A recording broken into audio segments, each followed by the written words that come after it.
Hey guys, welcome back to Back Pocket Game Reviews. And I'm sure as most of you are aware by now, Destiny 2 released last night.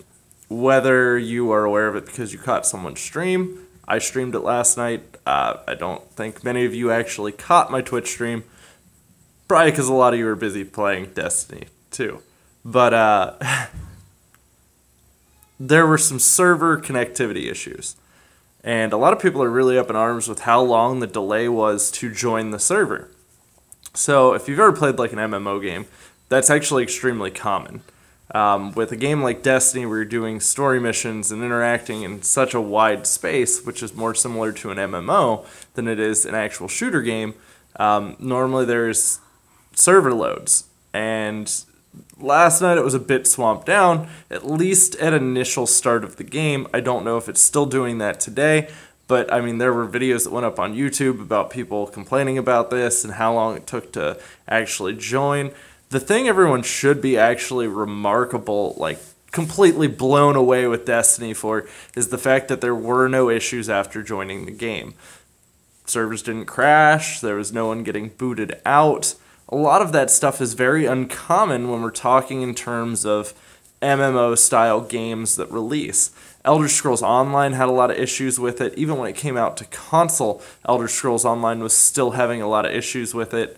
And it speaks worlds for how much time Destiny actually put into those servers, well, Bungie put into those servers, to make sure that they were going to be up and working and going to be able to handle the server load. Now, the initial server join time could have been because of how many people were trying to play it right at release, and maybe the server was just overwhelmed by that. I do expect for those times to go down. I mean, even when Destiny 1 came out, that was a bit of a problem with Destiny 1 as well, and it went away like within the first week, pretty quickly. It took me about 12 minutes, I think, to get in through the initial server load, and then after that I had no issues anywhere else. I wasn't booted, I wasn't kicked, servers didn't close, nothing bad happened, it all held up, it all stood true. And that speaks worlds of Bungie's capability of handling those particular instances. Probably also would have spoke wonders to the Master Chief Collection had Bungie had been the ones to develop that. But with that aside, no one should really be up in arms about that. I mean, I think it's kind of shocking that people are that upset that they're trying to make sure their servers don't get overloaded, they don't crash. I think they handled it all pretty well. No one, I mean, I was talking to a couple different people, took everyone about the same amount of time as me to get in. No one saw sooner, no one saw quicker, no one saw later. Not out of the 4 people I was talking to. So I think they did a pretty good job on that. Now, secondly, there's a lot of people that are very upset because they're saying Destiny is pay to win. So there is a place where you can go and you can purchase these engrams called the Traverse. And those engrams could potentially drop armor or they could potentially drop weapons. A lot of people are saying this is pay to win. Those weapons do have some nice buffs on them, but you also have to keep in mind that those levels are only, or the levels of those weapons are only based on your actual level.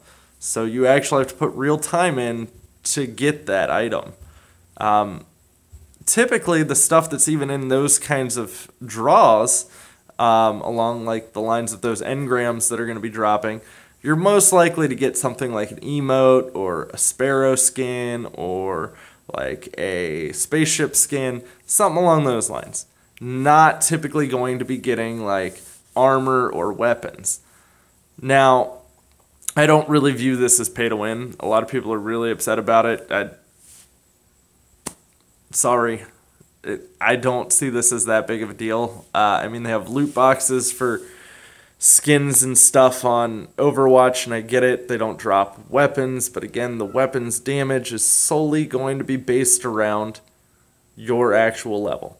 Sure, it might have a cooldown, it might have something like that on it to boost certain stats, but that's all minute, especially when in terms of saying we're playing like the Crucible.